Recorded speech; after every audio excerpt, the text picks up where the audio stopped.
Imagine, like, flying a world-class athlete across the globe for the absolute biggest event of their career. Right, the pinnacle.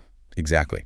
You settle them into their private quarters, but instead of getting focused and preparing, they completely shut down. Oh, totally. Just a complete mental collapse. Yeah, they become so depressed and, anxious that you genuinely fear they might lose the race before even stepping onto the track. And the solution your team comes up with, you print out a life-size cardboard cutout of another athlete and just stick it in the room. Which sounds completely absurd. I mean, honestly. But that is exactly what happened. And the crazy thing is, it actually worked well, at least for a little while. Welcome to today's deep dive. We are looking at a horse named Red Desire, and her story really asks you to consider the biological and psychological weight of resilience. Okay, let's unpack this. Because Red Desire's legacy is inextricably linked to her legendary rivalry with a horse named Buena Vista. A huge name in the sport. Massive. But to understand the sheer pressure of that rivalry, we really have to look at the physical reality of Red Desire's early life. She was born in 2006, part of the Manhattan Cafe bloodline, owned by Tokyo Horse Racing with their famous red prefix. Right, a very prestigious background. But this was not a horse who just, glided onto the track. She was fighting for her life before she ever saw a starting gate. Right, because before she could even make her debut in trainer Mikio Matsunaga's stable, she developed severe colic. Her entire debut was delayed to the following year because her body had been completely ravaged. Exactly. And that is why her early career is so staggering. She doesn't just survive, she recovers and immediately wins her debut race. Unbelievable. Then she wins the Elfin Stakes. Her raw biomechanical talent is so immense that Matsunaga and her jockey, Hirofumi Shi, are able to bypass the usual trial races entirely. They just skip them. Yeah. She earns a direct ticket to the Oka Show, which is the Cherry Blossom Stakes. Which sets the stage for the rivalry. Because waiting for her at the Oka Show is Buena Vista, the undefeated 2-year-old queen. The hype was unreal. The sources describe the hype around Buena Vista as literally suffocating. So Red Desire enters this massive race as the second favorite. And during the race, Buena Vista unleashes this trademark late charge from the back of the pack. A devastating move. But Red Desire doesn't yield.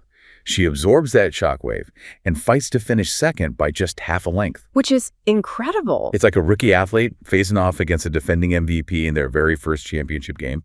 Most would just crumble, but Red Desire proved she had the psychological iron to stay in the slipstream of a generational talent. That half-length finish was a massive statement, and it completely alters the tactical approach for their next clash at the Japanese Oaks. So they changed the game plan. They had to. This time, Matsunaga and Shi changed the strategy. They don't wait for Buena Vista. Red Desire cuts through the inside, takes the lead in the home stretch, and forces Buena Vista to chase her down. And Buena Vista does chase her down, resulting in what the texts call one of the most heartbreaking Oaks finishes in modern history. A brutal race. They lock into a stride-for-stride duel, and Red Desire loses by a literal nose. What's fascinating here is the sheer psychological destruction that a loss by a nose usually inflicts on a racehorse. Because they know they lost, right? Exactly. In a photo finish, it literally comes down to the head bob, the biomechanical rhythm of the horse's neck extending as they gallop. Oh. A horse that loses a grueling 1.5-mile battle by a millimeter remembers the supreme effort. They remember pushing their cardiovascular system to the absolute brink only to experience defeat. That has to mess with their head. It does. Many horses never run the same way again. They associate that extreme level of exertion with failure. That makes the Shuka Show the final race of the Triple Tiara.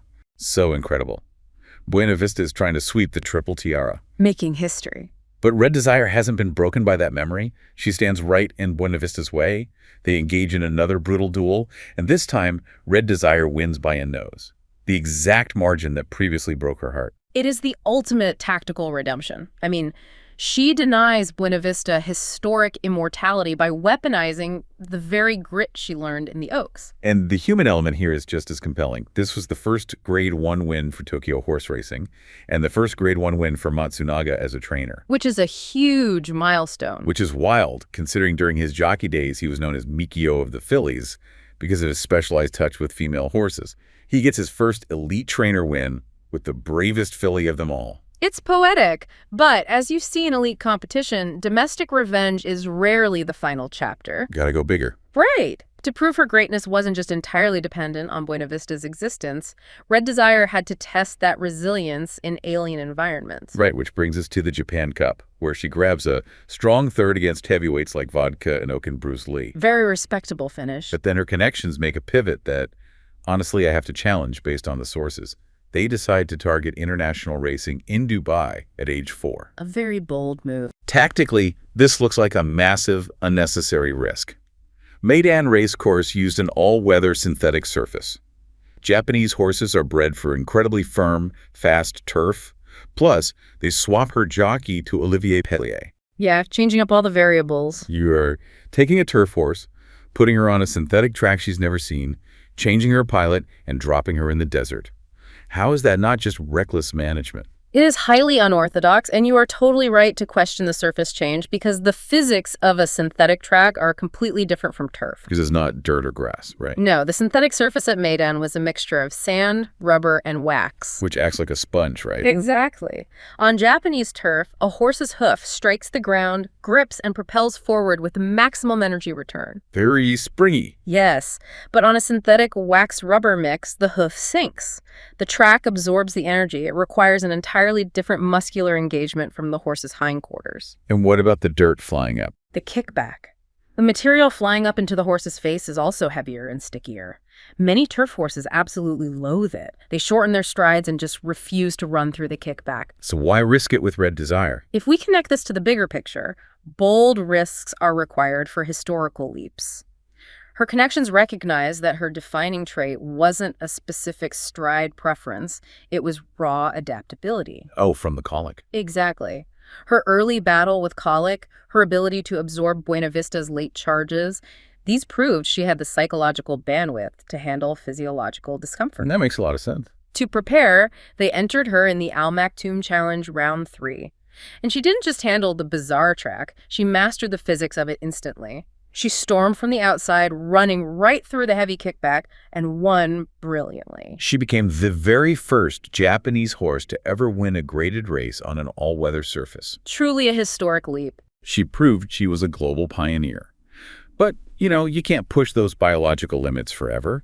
The travel, the surface changes, the constant high-stress training, it exacts a toll. And this is where we see the biological reality of pushing the boundaries.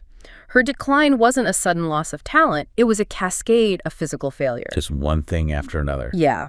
In the main Dubai World Cup, the exhaustion caught up and she was defeated. They flew her back to Japan, but the international travel and a bruised hoof ruined her performance in the Victoria Mile, where she placed 4th. So what does this all mean? It means her body was starting to break down. Because it wasn't just the hoof. She started suffering from severe nosebleeds. Right, and we need to clarify what a nosebleed means in elite horse racing, because it's not like a human getting a bloody nose from dry air. Right, not just a tissue fix. No, it is exercise-induced pulmonary hemorrhage, or EIPH. Explain the mechanism behind that. Why does it happen? When a racehorse is operating at peak cardiovascular capacity, their heart is pumping a massive volume of blood to supply oxygen to the muscles. Just go full tilt. Exactly. The blood pressure in the lungs becomes so incredibly high that the tiny, delicate capillaries surrounding the air sacs literally burst. Oh, wow. That is terrifying. It is. The blood pools in the lungs and eventually travels up the trachea and out the nose. It physically drowns their oxygen intake. That severely limits their aerobic capacity, right? Severely. Because of this, she was forced to skip the Takarazuka Kinnan. They tried an American autumn campaign targeting the Breeders' Cup, but freak weather disruptions ruined her training schedule. Just bad luck. Yeah. She ran exhausted in the Arima Kinnan. And despite a long rest and a final flash of brilliance managing 3rd place in the Sapporo Kinnan, another severe pulmonary hemorrhage hit right before the Queen Elizabeth II Cup. Her body just literally could not contain the pressure anymore.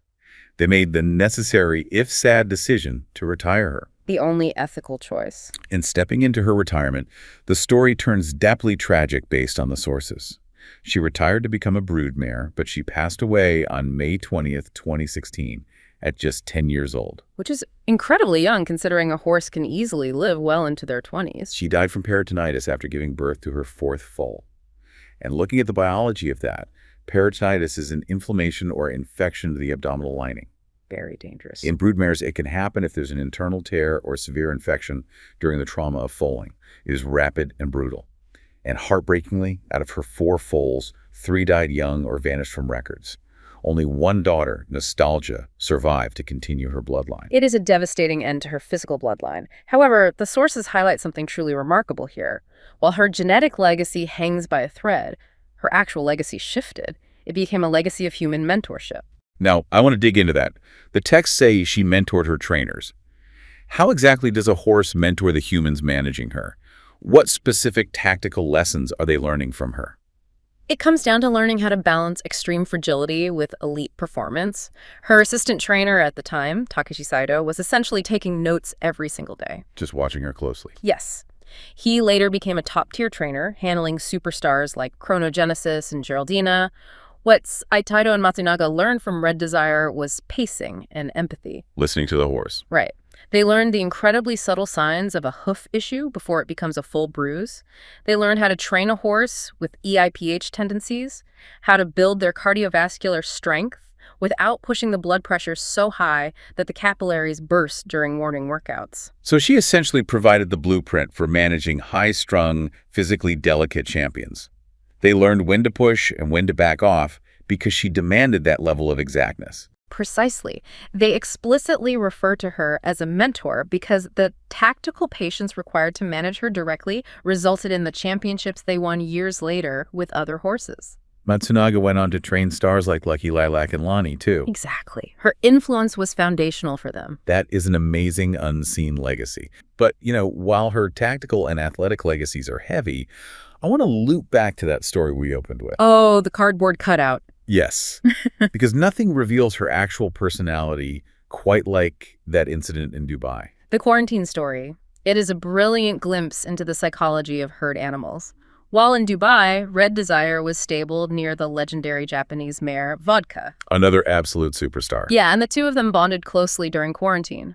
Horses are deeply social creatures. Their nervous systems regulate based on the presence of familiar herd members. But then Vodka's racing campaign ends early. She is retired and flown out to Ireland. Right. And Red Desire, this fierce competitor who survives colic and all-weather tracks, suddenly completely unravels. She becomes anxious, pacing the stall, visibly lonely. Just totally dysregulated. So the team, desperate to calm her down, prints out that life-size photograph of Vodka and puts it in the stall as a decoy. And for a brief window, it actually lowers her heart rate.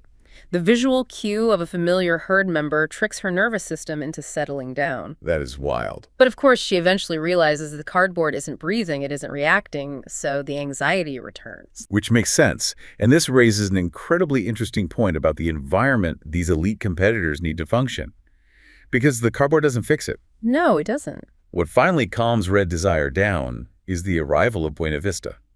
Her ultimate bitter rival flies into Dubai to compete, and the moment Buena Vista is in the stables, Red Desire completely anchors. This raises an important question about how deeply our environment and competitors define us. Because Buena Vista wasn't her friend on the track, but she was a known quantity. Right, a familiar anchor. She represented the standard, the physical presence that Red Desire's entire athletic identity had been built around chasing.